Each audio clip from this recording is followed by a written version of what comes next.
এ মা, এটা কি ধরনের প্রশ্ন তিশা? তোমার বিয়ে আর কার সাথে হবে? জিসানের সাথে। আজ মেহেদি, কাল গায়ে হলুদ আর পরশু বিয়ে দিয়ে উঠিয়ে দেব, তিশার মা বলল। হঠাৎ করে এসব কি?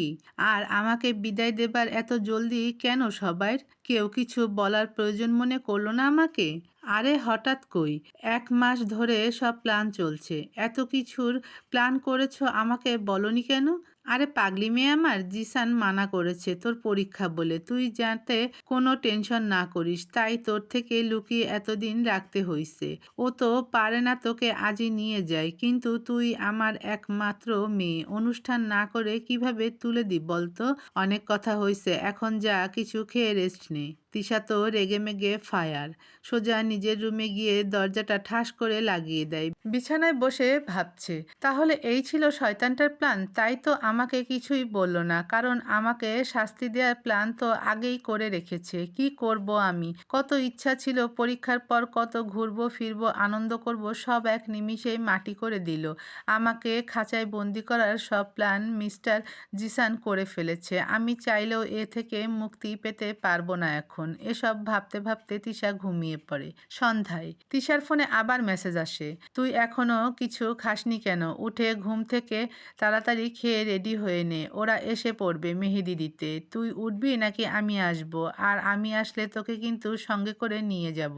তিশা মেসেজ দেখে ভয় পেয়ে লাফ দিয়ে বসে পড়ে। বিশ্বাস নেই এই জিসানের। সত্যি সত্যি যদি আজই উঠিয়ে নিয়ে যায়, আমার বাড়ির কেউ ওকে আটকাতেও পারবে না। না, কিছু ভেবে আর লাভ নেই। আমাকে বলি দেবার সব প্ল্যান হয়ে গেছে, গিয়ে রেডি হয়ে নি। তিশাকে রাতে কাজিনরা রেডি করে দিল। আজও তিশা শাড়ি পরলো। প্রথমে পরতে চায়নি, পরে সবার জোরাজোরিতে পরতে হলো। কিছু ফুলের গহনা পরিয়ে দিল। হালকা সাজ আর ফুলের গহনাতে তিশাকে অসাধারণ লাগছে। তিশা ড্রয়িং রুমে এসে একটু অবাক।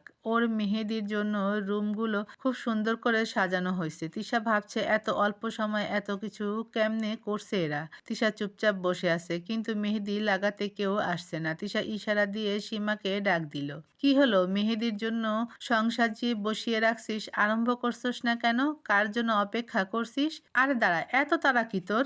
এখনই আরম্ভ হবে, সে আগে আসুক। কে আসবে আবার? কথাটা বলার সাথে সাথে দেখি আমার সব কাজিনরা কাকে যেন ধরে নিয়ে আসছে। সামনে সীমা দাঁড়ানো ছিল বলে দেখতে পারিনি। এই দেখ এসে পড়েছে। আমি সামনে তাকিয়ে দেখি জিসান দাঁড়িয়ে আছে। আমার সাথে ম্যাচিং করে নীল একটা পাঞ্জাবি পরেছে। দেখতে কোনো অংশে তাকে কম লাগছে না। জিসান আমার দিকে এমনভাবে তাকিয়ে আছে, মনে হয় আগে কখনো দেখেনি। ওর চোখে চোখ পড়ায় আমি সাথে সাথে চোখ নামিয়ে নিচের দিকে তাকিয়ে আছি। কেন জানি আমি জিসানের চোখে চোখ রাখতে পারছি না। যখনই ওনার চোখের দিকে তাকাই, মনে হয় এই চোখ দুটো হাজারো কথা বলতে চায়। আমি ঠিক ওর সামনে বসেছি। আমার ছোট্ট পরীটাকে আজ সত্যি পরীর মতো লাগছে। কাঁচা ফুলগুলো ওর সৌন্দর্যকে আরো ফুটিয়ে তুলছে। মন তো চাইছে আজই ওকে নিয়ে যাই। আমি তো আজ পাগল হয়ে যাব তিশা তোর প্রেমে। কি নেশা লাগাইলি তুই আমার মনে? হঠাৎ তিশার কাজিনরা বলে উঠল, ভাইয়া দেখা শেষ হলে শুরু করুন। কথা ছিল সবার আগে তিশাকে মেহেদি আপনি দিবেন, তাই আমরা এতক্ষণ ধরে আপনার অপেক্ষা করছি। আর আপনার বউ তো মাথা খারাপ করে ফেলছে আমাদের। আরম্ভ করি না কেন? উপস্থিত সবাই হেসে একাকার। আমার তো লজ্জায় মরে যেতে মন চাইতেছে। কি দরকার ছিল এই জিসানের বাচ্চার এখানে আসার? তিশা মনে মনে শত শত গালি দিচ্ছে জিসানকে। জিসান তিশার হাতটা ধরে মেহেদি দিয়ে তিশার হাতে ছোট্ট করে নিজের নামটা লিখে দিল। তিশাকে উদ্দেশ্য করে জিসান বলে উঠল, মেহেদির রংটা হয়তো 2 দিন পরে চলে যাবে, কিন্তু তোর হাতে আমার নামটা সারা জীবন থেকে যাবে। কথাটা বলার সাথে সাথে রুমের ভেতর সবাই চিৎকার দিয়ে উঠল, ও করে। আমার 2 হাতে জিসানের নাম লেখা হয়ে গেছে। এরপর মেয়েগুলো আমার হাতে মেহেদি দেয়া শুরু করলো। আমার কোনো রিয়াকশন নেই। আসলে কি বলবো কিছুই বুঝতাছি না। জিসানও সবার থেকে বিদায় নিয়ে চলে গেল। মা আর রায়হান ভাই অনেক জোর করলো থাকার জন্য, কিন্তু বাসায় সবাই ওর জন্য অপেক্ষা করছে তাই চলে গেল। মেহেদির অনুষ্ঠান ঠিকঠাক মতো শেষ হলো। আমি ঘরে গিয়ে ফ্রেশ হয়ে হাত দুটোর দিকে তাকিয়ে আছি আর ভাবছি, সবাই এত খুশি, তাহলে আমি কেন খুশি হতে পারছি না? কি এমন বাধা কাজ করছে যার কারণে আমি ওনাকে মন থেকে মেনে নিতে পারছি না? এমন সময় মা আসলো হাতে খাবার নিয়ে। মা, আমি খাবো না বললাম তো।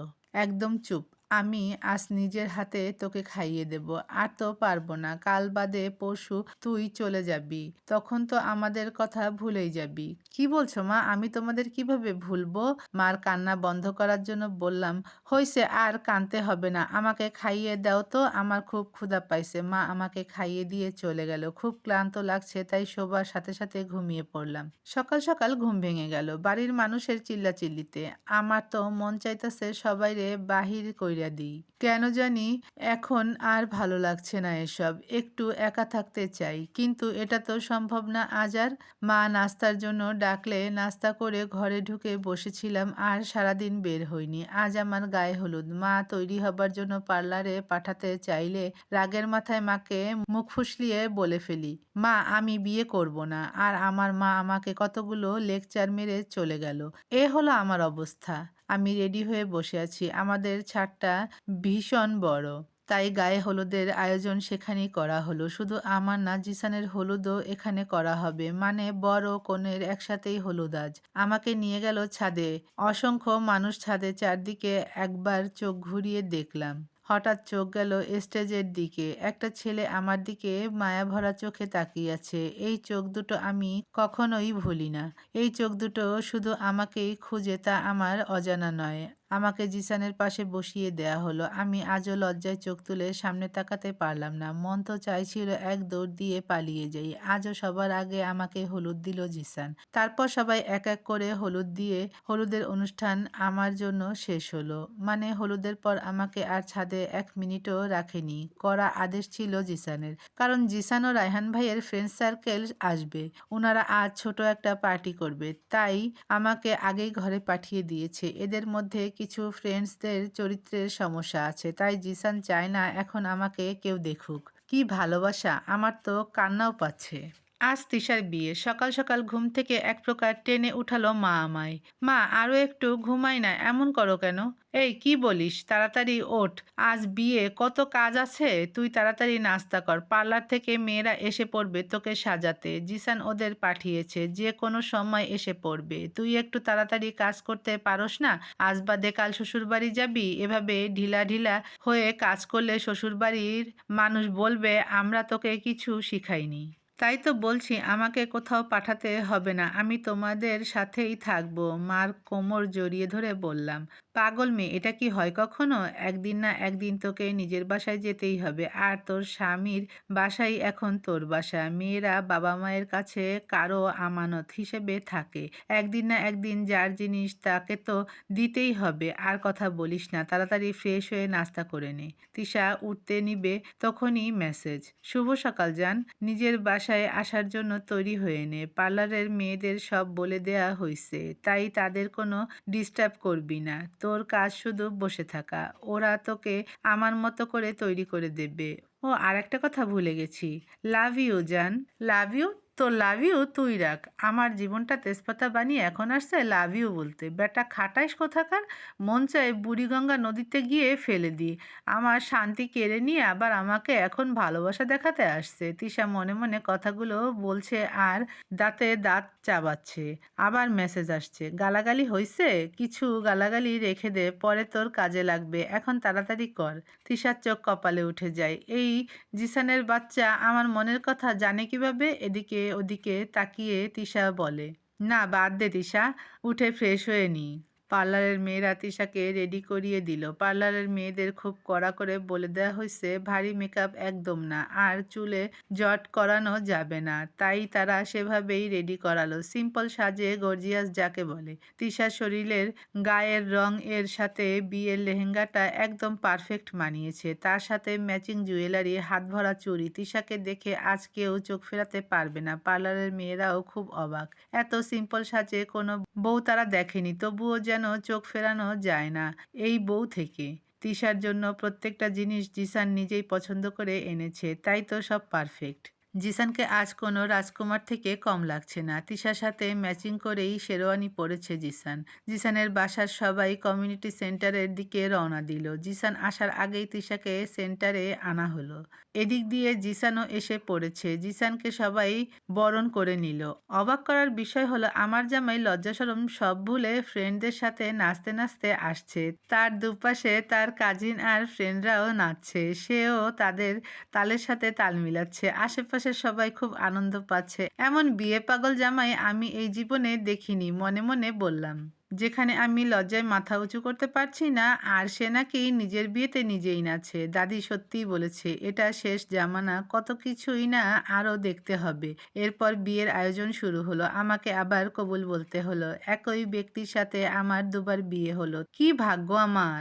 আয়োজন শেষে এবার এলো বিদায়ের পালা। আমার কান্না তো কেউ বন্ধই করতে পারছে না। সবার কাছ থেকে বিদায় নিলাম, কিন্তু রায়হান ভাইকে দেখি না।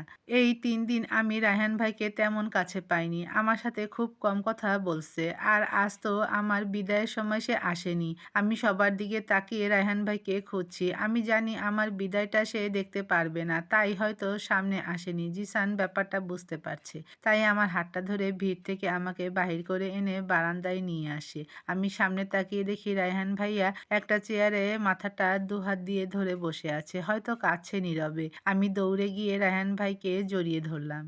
ভাইয়া, আমি যাব না। তোমাদের ছাড়া আমি কিভাবে থাকবো? তুমি যা বলবে আমি তাই করব। তোমার সব কথা শুনবো। প্লিজ ভাইয়া, আমি যাব না। রায়হানও বোনকে ধরে নীরবে কাঁদছে। জিসান দূর থেকে দাঁড়িয়ে সব দেখছে। তার চোখেও কিছুটা জল এসে পড়েছে ভাই বোনের ভালোবাসা দেখে। জিসানও ভালো করে জানে রায়হানের কলিজা তিশা। তাই তিশার বিদায় সব থেকে কষ্টকর রায়হানের জন্য। কিন্তু আজ জিসানের কিছুই করার নেই, কারণ এটাই নিয়ম। তিশা যদি রায়হানের কলিজা হয়, তাহলে জিসানের নিঃশ্বাস। আর নিঃশ্বাস ছাড়া কেউ বাঁচতে পারে না। জিসানও পারবে না। একটা নারী আর দুজন ভালোবাসার মানুষ। একজন তার ভাই, আর একজন তার সঙ্গী। আজ একজনকে ছেড়ে আরেকজনের কাছে যেতেই হবে। এটা যে মেয়েদের কপাল। রায়হান কিছুই বলল না তিশাকে। ওকে জিসানের কাছে নিয়ে গেল। তিশার হাতটা জিসানের হাতে দিয়ে দিল।